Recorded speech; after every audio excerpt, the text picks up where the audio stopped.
قال النبي صلى الله عليه وسلم ألا وإن في الجسد لمضغة إذا صلحت صلح الجسد كله وإذا فسدت فسد الجسد كله ألا وهي القلب۔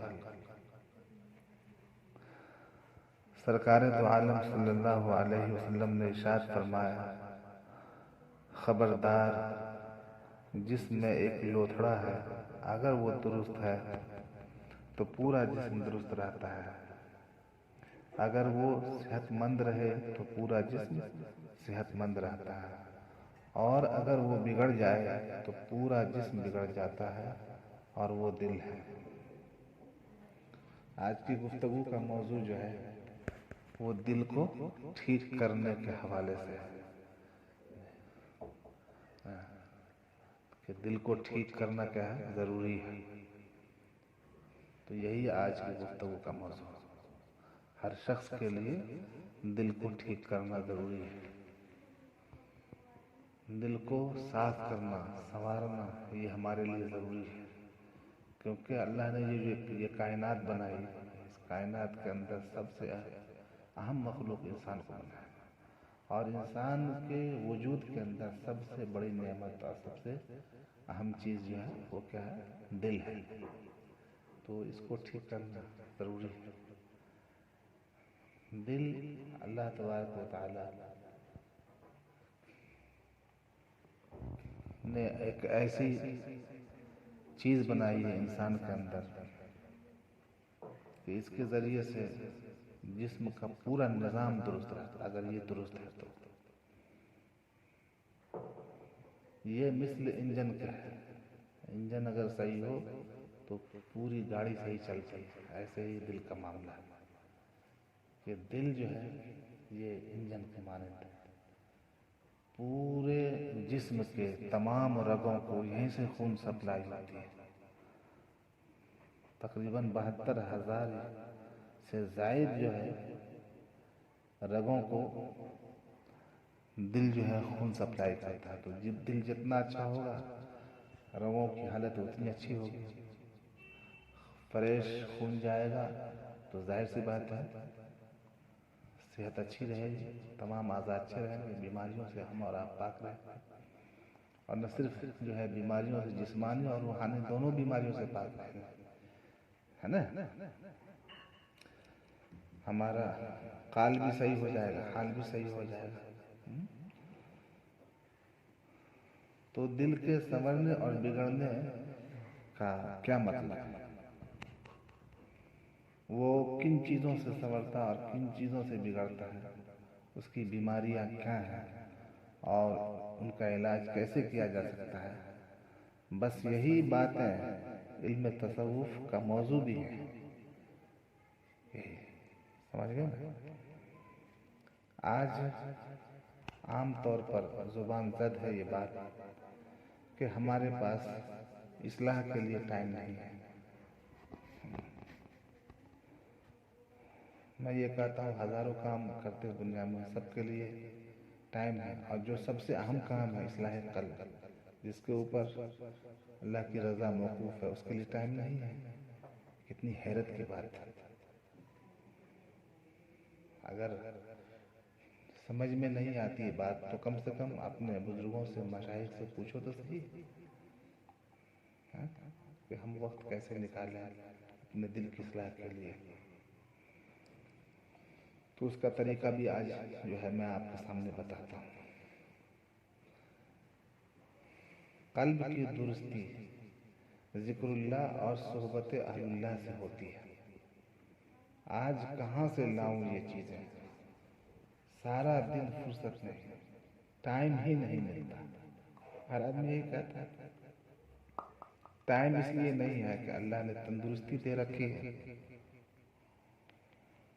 ابھی ذرا کان میں درد ہو جائے تو سارا ٹائم نکل آئے گا۔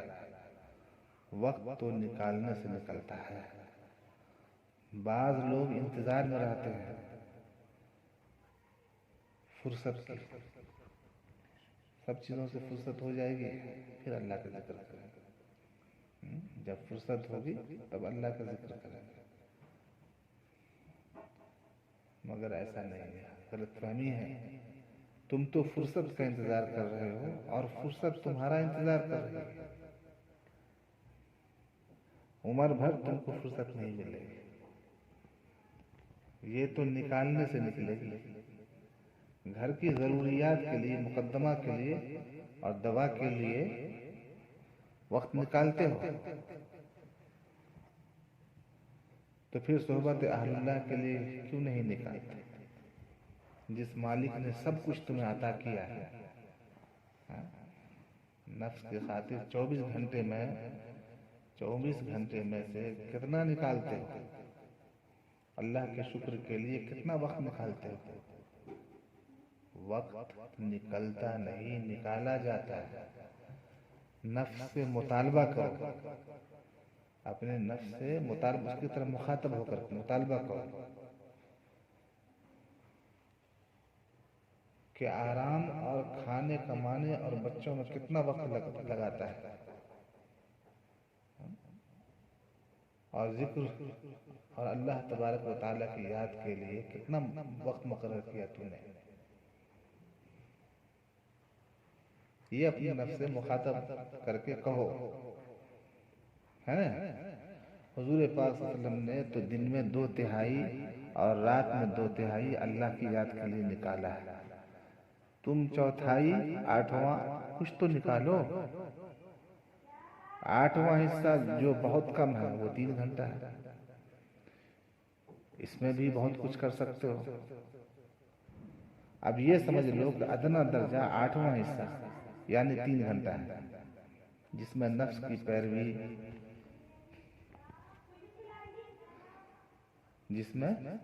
پیروی، کی کاروبار کی کوئی شمولیت نہ ہو، ان چیزوں سے فارغ ہو. اب اس میں اگر سب نمازیں بھی شامل کر لو تو بہت خشوع سے 2 گھنٹے ہوتے ہیں. یعنی نمازوں کے علاوہ 1 گھنٹہ نکالو، اس لیے کہ علاج کرنا ہے. کیا سمجھے؟ اپنے دل کا علاج کرنا ہے. ہمارا دل بیمار ہے. سب سے اچھا یہ ہے کہ کسی اللہ والے سے رابطہ پیدا کرو. اپنی بات اس کے ہاتھ میں دے دو، اپنی بات اس کے ہاتھ میں دے دو. جب تک ڈاکٹر کی رائے سے علاج نہ کراؤ گے صحت کاملہ نہ ملے گی. حقیقت. اور اہل اللہ کون ہوتے ہیں؟ روحانی ڈاکٹر ہوتے ہیں. اس لیے دل کی اصلاح کے لیے خود کو ان کے حوالے کرنا ہی پڑے گا، تبھی آپ کا دل صحیح ہوگا. کیونکہ اعمال کی درستی جو ہے نا قلب کی تابع ہے، اور قلب کا تعلق اللہ کے ساتھ ہو جائے، یہ ہے قلب کی صحت. اس کا راستہ سب سے پہلے علم کا حاصل کرنا، پھر ایسے کاموں سے بچنا جن سے اللہ اور رسول ناراض ہوں.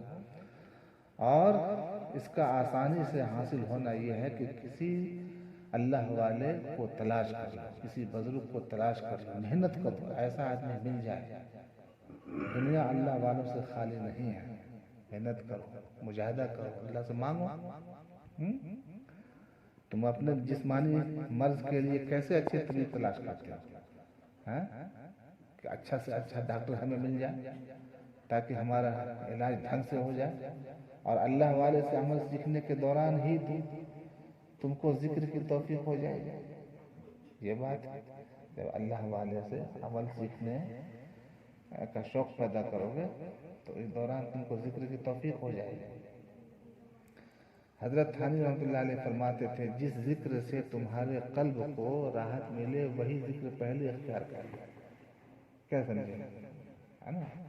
کسی کو لا الہ الا اللہ کے ذریعے سے قلب کو راحت ہوتی ہے، کسی کو استغفر اللہ کے ذریعے سے، کسی کو درود شریف کے ذریعے سے.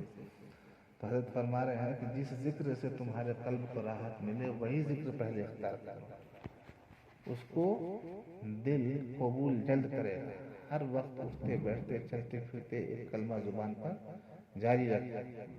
یہ کر کے دیکھو انقلاب آ جائے گا. دل کی حالت بدل جائے گی. تمہارا دل جو ہے اللہ کی محبت سے، معرفت سے بھرنا شروع ہو جائے گا. اللہ کا نور دل میں آ جائے گا. برائیوں سے نفرت ہونے لگے گی. مگر ہم تو کرتے ہی نہیں. کوئی چیز کتنی پاس یا دور ہو، چلنا ہر حال میں ہر شکل میں پڑتا ہی ہے۔ جب قدم ہی نہ اٹھاؤ گے کیسے ملے گے؟ قلب کی اصلاح ضروری ہے۔ آخرت کی نجات، دنیا کی عافیت چاہتے ہو تو قلب کی اصلاح کرو۔ قلب باطنی چیز ہے، اس کا قابو میں آنا آسان نہیں ہے، سمجھ گئے نا؟ اس لیے کسی اہل اللہ سے تعلق قائم کرو تاکہ وہ تمہیں طریقہ بتا دیں کہ تمہارا قلب کیسے درست ہوگا، ہے نا؟ قلب تمہارا صاف ہو جائے گا برائیوں سے، آلودگیوں سے، تو انشاءاللہ اعمال صالحہ کرنے کا آپ کے اندر حوصلہ شروع ہو جائے گا، عادت اور خوب پیدا ہونے لگے گی۔ اللہ تبارک و تعالی ہمارے دلوں کو صاف کر دے، ہمارے دلوں کے زنگ کو دور کر دے، اور ہمارے دلوں کو آئینے کی طرح چمکا دے۔ آمین یا رب العالمین۔